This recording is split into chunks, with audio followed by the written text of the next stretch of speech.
April 5th, 1945, Freeman Army Airfield, Indiana. 101 American officers, trained pilots, bombardiers, navigators, are placed under arrest. Their crime? They walked through a door. The handcuffs click shut. The armed guards stand ready. And across the base, white officers watch in silence as their fellow servicemen, all of them black, all of them qualified to fly multi-engine bombers into combat, are led away like criminals. This isn't happening in enemy territory. This is happening on American soil, at an American military base, to American warriors preparing to fight fascism overseas. Why would the United States Army arrest 101 of its own officers in the middle of a world war?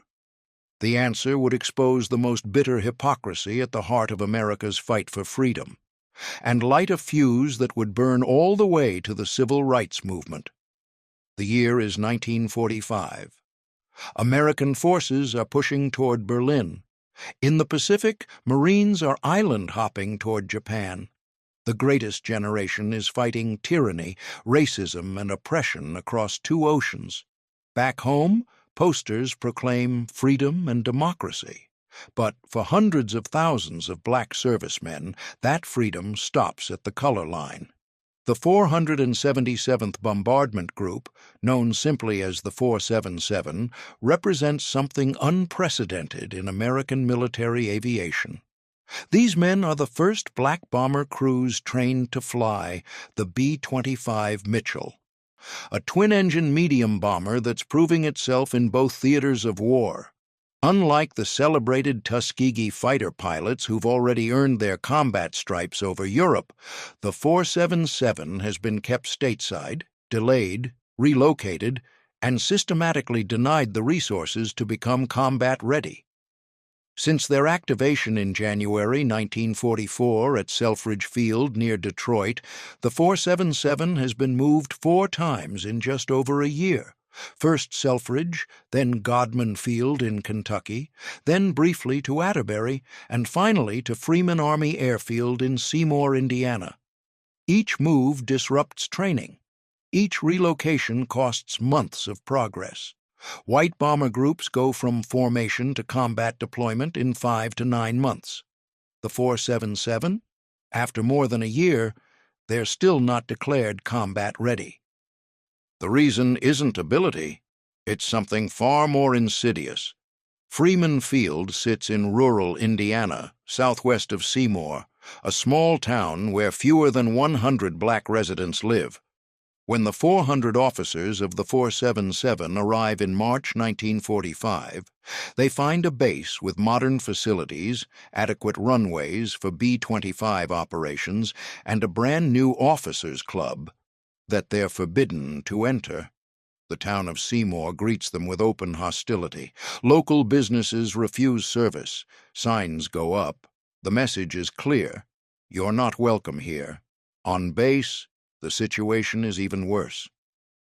The commanding officer, Colonel Robert R. Selway, a West Point graduate and veteran commander, has a reputation. When he previously commanded units with black pilots, he drew a literal line down the middle of a base movie theater to enforce segregation. His superior, Major General Frank O. Hunter, commander of the 1st Air Force, has made his position equally clear.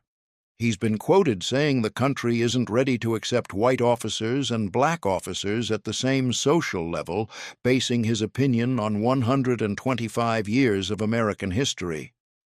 But there's a problem with Hunter's and Selway's plans. Army Regulation 210-10, established by the War Department, explicitly prohibits the racial segregation of officers at Army camps. Any public space open to officers on a base must be open to all officers. No exceptions, no exclusions based on race. Selway knows this, Hunter knows this, so they devise a scheme. Picture yourself as a young officer in the 477. Maybe you're a pilot who graduated from Tuskegee Army Airfield, where you mastered the complexities of formation flying and instrument navigation. Perhaps you're a bombardier, trained to calculate wind drift and target coordinates while enemy flak bursts around your aircraft. Or a navigator, responsible for guiding a 5-man crew across hundreds of miles of hostile territory and bringing them home. You've earned your silver wings. You wear the bars of a commissioned officer.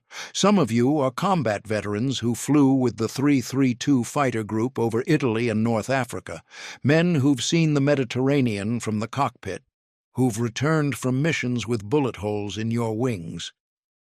You transferred to the bomber program because the Army finally opened multi-engine training to black aviators, because you wanted to fly the bigger planes, to command larger crews, to prove that black officers could handle the most complex combat missions.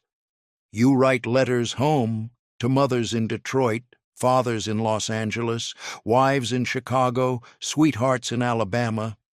You tell them about the training, about learning the B-25 Mitchell, a beautiful machine with 2 Wright Cyclone engines, each producing 1,700 horsepower, a wingspan of 67 feet, and the firepower to take on enemy interceptors and ground targets. You tell them you're ready. You tell them you'll make them proud. What you don't tell them, what you can't quite put into words, is the grinding humiliation of serving a country that won't serve you back. One unnamed lieutenant from Detroit, a former labor organizer who understands how power works and how systems oppress, watches his fellow officers endure daily insults. Another officer from Los Angeles, a bombardier who roomed with a future baseball legend named Jackie Robinson at UCLA, feels the weight of wearing a uniform that promises equality but delivers contempt. A third officer, a navigator from New Jersey, sees the contradiction in every briefing. They're training to eliminate fascism abroad while living under American apartheid at home. These men aren't radicals. They're patriots. They volunteered to fight. They endured the grueling selection process. They survived the washout rate at flight school. They mastered aircraft that kill careless pilots.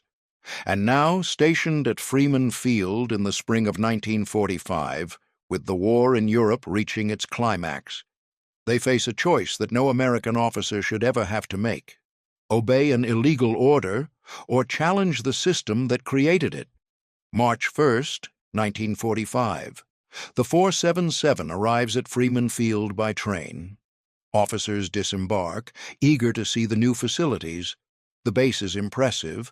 Long runways, modern hangars, updated maintenance shops, and there, gleaming and new, 2 officers' clubs. Club number 1 is shabby, run down, lacking basic amenities. Club number 2 is pristine, comfortable furniture, better food, recreational facilities, everything an officer could want after a long day of training. Colonel Selway gathers the black officers for a briefing. The base has designated facilities, he explains. Club number 1 is for trainees. Club number 2 is for base and supervisory personnel, the instructors. It just so happens that every single trainee is black. It just so happens that every single instructor is white. The scheme is transparent. Recorded telephone conversations between Selway and General Hunter, conversations they don't know are being documented, reveal their true intentions. They repeatedly refer to Club number 2 as the White Club, making sure their official orders don't say anything about color, race, or creed. Hunter tells Selway he'd be delighted for them to commit enough actions that way so I can court-martial some of them. They're setting a trap. The black officers know it. Many of them are combat veterans who outrank some of the white instructors. They've logged more flying hours, survived more dangerous situations, proven their competence under fire. Now they're being classified as trainees and barred from facilities their rank and status entitle them to use. On April 7th, Selway formalizes the segregation with Base Regulation 85-2. It's a document that outlines which facilities each group can use: the tennis courts, the swimming pool, the officers' clubs. At the bottom of the regulation is a signature line and a statement. I certify that I have read and fully understand the above order. Every officer on base is ordered to read it and sign it. To sign is to acknowledge the regulation's authority. To sign is to accept segregation. To sign is to validate the very system they've been trained to fight against overseas. The black officers face an impossible dilemma. They can sign, accept the humiliation, swallow their pride, focus on training, and hope to deploy to combat where their valor might earn them respect. Or they can refuse, risk arrest, court-martial, dishonorable discharge, and the possibility of facing the death penalty under the 64th Article of War for insubordination during wartime. 400 black officers stare at that piece of paper. Most of them, reluctantly, put their names on the line. They object. They're furious. But they sign. 101 officers refuse. But before those 101 make their stand, another group decides to test the system directly. They're going to walk into club number 2. They're going to sit down. They're going to order a drink. And they're going to force the Army to show its hand. What will happen when they do? April 5, 1945, evening at Freeman Field. The sun sets over the Indiana countryside, casting long shadows across the runways where B-25s sit in neat rows, their aluminum skins reflecting the dying light. In the barracks, a group of black officers prepares for an operation more dangerous than any combat mission they've trained for. They check their uniforms, every button fastened, every crease sharp, every insignia properly placed. They're not going into battle, but they're going to war. The officer who will lead them, a second lieutenant from Detroit with experience as a labor organizer, understands what's at stake. This isn't just about a club, it's about dignity. It's about forcing America to confront its own hypocrisy. The plan is simple. Enter club number 2 in small groups. If turned away, leave peacefully. Let the next group try. Force the command structure to make arrests, lots of arrests. Make it impossible to ignore. Make it a crisis. At approximately 7:30 in the evening, the first group of black officers approaches club number 2. Their shoes echo on the pavement. The building ahead is lit up, warm, inviting, and forbidden. Through the windows they can see white officers relaxing, laughing, drinking, men they train with, men they fly with, men who, on paper, are their equals. They reach the door. An officer steps forward to block them. Major Andrew M. White, the officer in charge of the club. He's polite but firm. The club is for base and supervisory personnel only. Trainees aren't permitted. The black officers ask for clarification. Are they not officers? Are their commissions somehow invalid? Major White repeats his instructions. They need to leave. The first group turns and walks away. No confrontation, no raised voices. They simply leave. 30 minutes later, a second group arrives. 19 officers this time, including the labor organizer from Detroit. They're met by First Lieutenant Joseph D. Rogers, the officer of the day, who's stationed at the door on Colonel Selway's direct orders. Rogers wears a holstered .45 caliber pistol. He delivers the same message. Trainees aren't permitted. The 19 officers look at each other. They've come this far. They've made their decision. As one, they step forward and enter the club. Inside, the room goes quiet. White officers freeze. Drinks halfway to their lips. The jukebox plays on, oblivious. The 19 black officers stand in the center of the room, their presence a thunderclap in the silence. Major White orders them to leave. They refuse. They're commissioned officers, they explain. This is an officers' club. Army Regulation 210-10 is clear. Major White places them under arrest. In quarters. It's a lesser form of arrest, essentially house arrest. The 19 officers acknowledge the order and leave, returning to their barracks. They've made their point. They've forced the command to act. But they're not done. Throughout the evening, more groups arrive. Some are turned away at the door, some push past. The situation grows tenser. Lieutenant Rogers, guarding the entrance, confronts a second lieutenant from Los Angeles, a bombardier with fire in his eyes. There's a moment, witnesses will later disagree about exactly what happened, where the bombardier brushes past Rogers, who claims he was shoved. The bombardier denies it.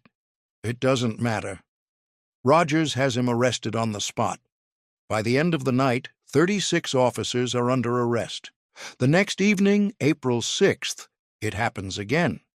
25 more officers attempt to enter Club Number 2, 25 more arrests.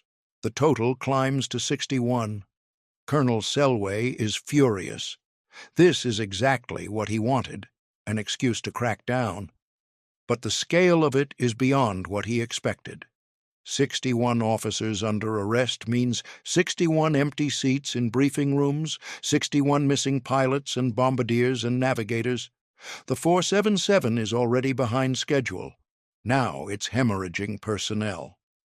He decides to formalize everything with Base Regulation 85-2. Every officer must sign it.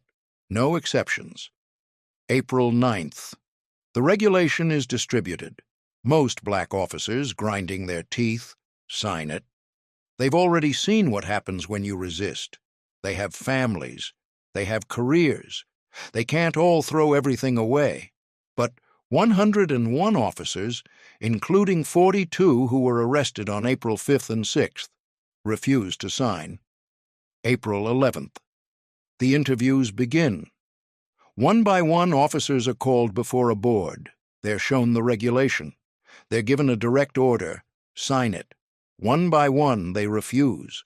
One unnamed officer from East Chicago, Indiana, a former flying instructor at Tuskegee Institute who had to transfer from fighters to bombers because of his size, remembers Colonel Selway's announcement about the restricted facilities. The black officers booed him, he later recalled, loud and long. Now, sitting before the board, that same officer refuses to sign. He knows what it means. He's read the 64th Article of War. He knows the maximum penalty during wartime is execution. He refuses anyway. Across the base, the same scene repeats. 101 times. 101 officers, each with his own story, his own reasons, his own fears, each choosing to stand rather than kneel. April 13th. In the early morning darkness, 101 officers are roused from their quarters. They're assembled on the flight line. Armed guards surround them. Military police watch with rifles ready. The officers are loaded onto aircraft and flown northeast to Bombardment Field in Kentucky, where the 477 had been stationed before Freeman. At Godman, they're placed under house arrest, guarded by armed men and dogs. They're not told how long they'll be held. They're not told what charges they'll face. Some fear they'll face a firing squad. 3 officers are held back at Freeman Field, the bombardier from Los Angeles, and 2 others, accused of the jostling incident on April 5th, of using physical force against Lieutenant Rogers. They face more serious charges. They face court-martial. But the story isn't over. The arrest of 101 officers creates an immediate crisis, not just at Freeman Field, but throughout the chain of command and across the country. Within days, the black press picks up the story. The Pittsburgh Courier, the Indianapolis Recorder, and papers across the nation run headlines about the Freeman Field Mutiny. The term isn't quite accurate. There was no violence, no refusal to follow lawful military orders related to training or operations, but it captures the drama, the defiance, the sense that something unprecedented has happened. The NAACP mobilizes. Thurgood Marshall, the organization's chief legal counsel and future Supreme Court justice, begins coordinating the defense. Marshall doesn't appear in person for the hearings, but he directs strategy from behind the scenes, understanding that this case could set precedent far beyond one bomber group at one Indiana airfield. Letters flood into the War Department. Civil rights organizations demand answers. Labor unions, remembering that several of the arrested officers have backgrounds in organized labor, apply pressure. Members of Congress start asking questions. Senator Arthur H. Vandenberg wants to know why American officers are being arrested for entering an officers' club during wartime. Inside the Army, confusion reigns. Major General Hunter wants to prosecute all 101 officers to the fullest extent. Colonel R.E. Kunkel, the Army Air Force's Chief of Justice, argues for releasing everyone, that the arrests were improper, that Base Regulation 85-2 clearly violates Army Regulation 210-10, that the Army has no legal ground to stand on. The War Department reviews the case. Analysts pore over the regulations. They examine the telephone transcripts between Selway and Hunter, the ones where both men explicitly discuss maintaining segregation while carefully avoiding racial language in written orders. The evidence is damning. Selway and Hunter deliberately circumvented Army policy. They knowingly violated standing regulations. They set a trap and then arrested officers for refusing to validate an illegal order. April 19th. General George C. Marshall, Army Chief of Staff, the architect of America's victory in Europe, one of the most respected military leaders in the world, intervenes. He issues an order. Release the 101 officers immediately. April 23rd. At Bombardment Field, the news arrives. The 101 are told they're being released. There's relief, but also bitterness, because before they're freed, General Hunter inserts administrative reprimands into each officer's permanent military file. Not a court-martial, not an official punishment, but a black mark that will follow them for the rest of their careers, a permanent stain suggesting they were somehow at fault. The three officers held back at Freeman Field face a different fate. Their court-martial is scheduled for July. They're charged with disobeying orders and, in the Bombardier's case, with offering violence against a superior officer, the alleged jostling incident. The prosecution will seek the death penalty. Back at Freeman Field, Colonel Selway is quietly relieved of command in May. He faces no court-martial, no reprimand, no consequences for creating an illegal policy that violated Army regulations and sparked a national controversy. He'll retire with full honors and eventually be buried in Arlington National Cemetery. On June 21st, a new commander is appointed to lead the 477, Colonel Benjamin O. Davis, Jr., the first black graduate of West Point in the 20th century, the combat-tested leader of the 332 fighter group, a man who's already proven himself over the skies of Europe. Davis takes command on July 1st. For the first time, black officers replace white officers in all command and supervisory positions throughout the 477. The group is restructured, renamed the 477 Composite Group, and given a new mission: prepare for deployment to the Pacific Theater. Training accelerates. Morale improves. Finally, the 477 has a chance to prove itself in combat. But on August 14th, Japan surrenders. The war ends before the 477 ever deploys overseas. But what happened was far from over. July 2nd and 3rd, 1945. Bombardment Field, Kentucky. 3 officers stand court-martial. Second Lieutenants Marsden A. Thompson and Shirley R. Clinton are tried together. Second Lieutenant Roger C. Terry, the bombardier from Los Angeles, the UCLA graduate who roomed with Jackie Robinson, the man who allegedly jostled Lieutenant Rogers, is tried separately.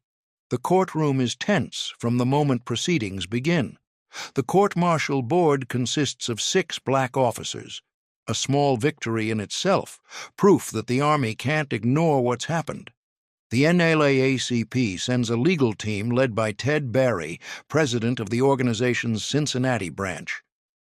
And then something remarkable happens.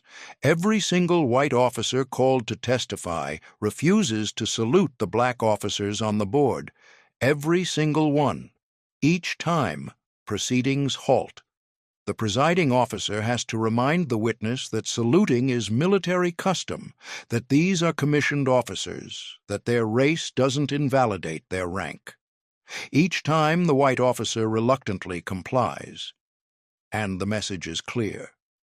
Even in defeat, even when regulations and law are on the side of the black officers, many white officers refuse to grant them basic respect. The testimonies reveal contradictions. Some white officers were allowed into Club Number 2 without question, regardless of their assignment or duty status. Some black officers with combat experience and higher rank than white instructors were turned away. The scheme becomes obvious. It was never about trainee versus instructor status. It was always about race. Colonel Selway's testimony is the most dramatic. He objects to nearly every question, claiming they're irrelevant and immaterial. The presiding officer has to repeatedly remind him that witnesses don't have the right to object to questions during their own testimony. Selway is officially labeled a hostile witness, an extraordinary rebuke during a court-martial. More damaging still, Selway's testimony contradicts his own recorded telephone conversations with General Hunter. Under oath, he claims the club designations were based purely on duty assignments, but the transcripts reveal him repeatedly referring to Club Number 2 as the White Club and discussing how to enforce segregation without explicitly mentioning race. The hypocrisy stands naked for everyone to see. The United States Army arrested 101 of its own officers for refusing to validate a policy that violated the Army's own regulations. The officers were right. Selway and Hunter were wrong. The entire chain of command knew it. And yet the charade had been allowed to continue until it exploded into a national crisis. The verdict arrives. Thompson and Clinton, acquitted of all charges. The board finds no evidence they violated any lawful order. Terry's case is more complex. He's found not guilty of disobeying an order. The board agrees that Base Regulation 85-2 was invalid. But he's found guilty of jostling a superior officer. The prosecution had asked for the death penalty. The board sentences him to a fine of $150, paid in 3 monthly installments of $50 each, along with loss of rank and a dishonorable discharge. His fellow officers immediately take up a collection to pay the fine. Terry never pays it himself. His brothers-in-arms cover every cent. But the damage is done. Terry loses his command of a B-25 bomber. He's discharged from the military in November 1945, barely 2 years after enlisting. His dream of being a combat pilot is over. When he applies to law school after the war, when he seeks employment, when he fills out any form requiring disclosure of military service, he must check the box marked dishonorable discharge and identify himself as a felon. For Lieutenant Roger C. Terry, the Freeman Field Mutiny will cost him 50 years of his life, and yet the seeds have been planted. May 18, 1945, just days after Germany's surrender and weeks before the court-martial. A War Department committee reviews the entire Freeman Field incident. Their conclusion is swift and unambiguous. Base Regulation 85-2 violated Army Regulation 210-10. Colonel Selway's policy was illegal from the moment he issued it. The black officers were right to refuse to sign it. The committee doesn't say the words explicitly, but the implication is clear. The United States Army arrested 101 officers for refusing to endorse an illegal, discriminatory policy that contradicted the military's own rules. The officers who should have faced court-martial were Selway and Hunter, but they never do. Instead, the 477 is restructured. Under Colonel Benjamin O. Davis, Jr.'s leadership, it becomes the 477 Composite Group, combining bomber and fighter elements. Black officers finally command their own squadrons. The barriers that prevented their advancement begin to crumble, not because of a change of heart within the military establishment, but because 101 officers refused to back down. The war ends before the 477 deploys. In 1946, the unit is reassigned to Lockbourne Field in Ohio, now Rickenbacker International Airport. The base becomes a showcase for black military aviation, a place where black officers command, where integration is the norm rather than the exception, where the model for a desegregated Air Force begins to take shape. In 1947, the 477 is deactivated. Its mission is complete, not in combat against a foreign enemy, but in the fight against institutional racism at home. July 26, 1948. President Harry S. Truman signs Executive Order 9981, mandating the integration of all United States armed services. The order doesn't mention Freeman Field. It doesn't cite the 101 officers by name, but historians of the civil rights movement recognize the connection. The Freeman Field Mutiny demonstrated that segregation in the military was unsustainable, that black servicemen would no longer accept second-class status, that the contradiction between America's stated ideals and its treatment of its own soldiers had become impossible to ignore. The Air Force, which becomes an independent service in 1947, begins desegregating before Truman's order takes effect. The lessons of Freeman Field inform that process. Integration isn't just a moral imperative, it's operationally necessary. Segregated units waste talent, duplicate resources, and undermine morale. The most efficient, effective Air Force is one that promotes based on merit, not skin color. The ripple effects extend beyond the military. The Freeman Field Mutiny becomes a model for civil disobedience, a template for challenging unjust laws through nonviolent resistance. The tactic the black officers used, walking into a segregated space in small groups, forcing authorities to make mass arrests, generating public pressure through media coverage, will be echoed in lunch counter sit-ins, freedom rides, and Birmingham demonstrations. Coleman Young, the labor organizer turned second lieutenant who helped coordinate the April 5th walk-in, will later become Detroit's first black mayor, bringing lessons from Freeman Field into urban politics and civil rights organizing. And yet, for decades, the 101 officers live with the stigma. General Hunter's letters of reprimand remain in their files. Lieutenant Terry's dishonorable discharge follows him through law school, through his career as a probation investigator, through applications and interviews and background checks. Some of the 101 wear their reprimands as badges of honor, proof they stood against injustice. Others simply want them removed, want their records to reflect the truth. They were right, and the Army was wrong. August 12, 1995, Atlanta, Georgia. The Tuskegee Airmen hold their annual convention. Among the attendees are survivors of the Freeman Field Mutiny, now in their 70s and 80s, men who've spent half a century knowing they were right but feeling the stain of those reprimand letters in their permanent files. Rodney A. Coleman, Assistant Secretary of the Air Force, takes the podium. He announces that the Air Force is officially removing General Hunter's letters of reprimand from the permanent military records of 15 of the officers involved in the Freeman Field protests. The remaining 89 letters will be removed when requests are filed.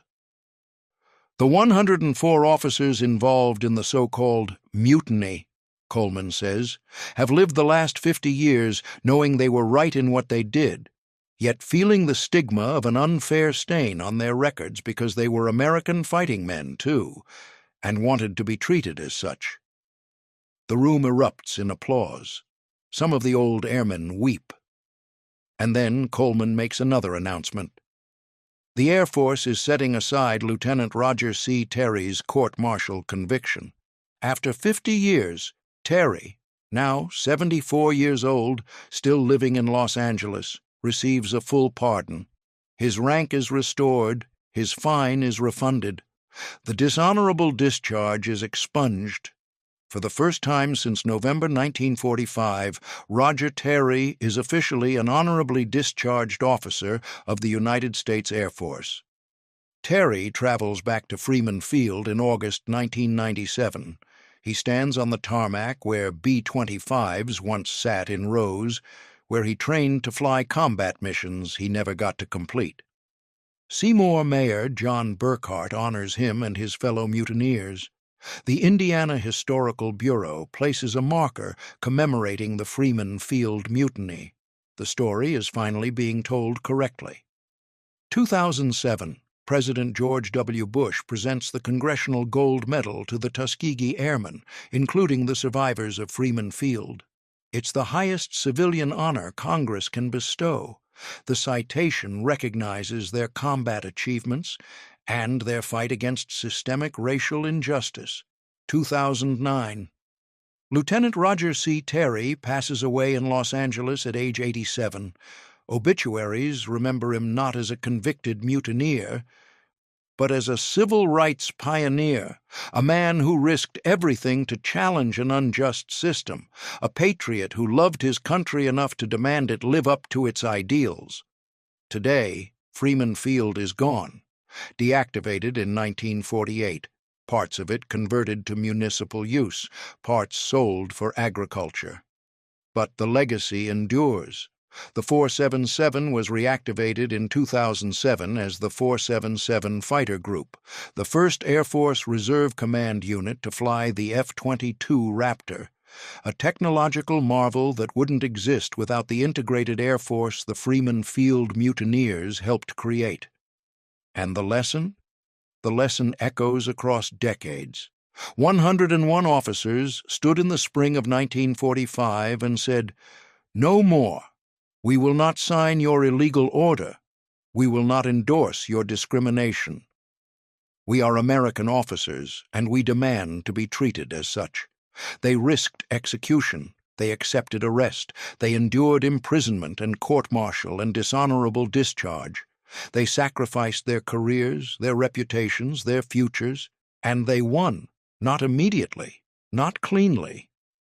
50 years passed before the Air Force officially acknowledged they were right.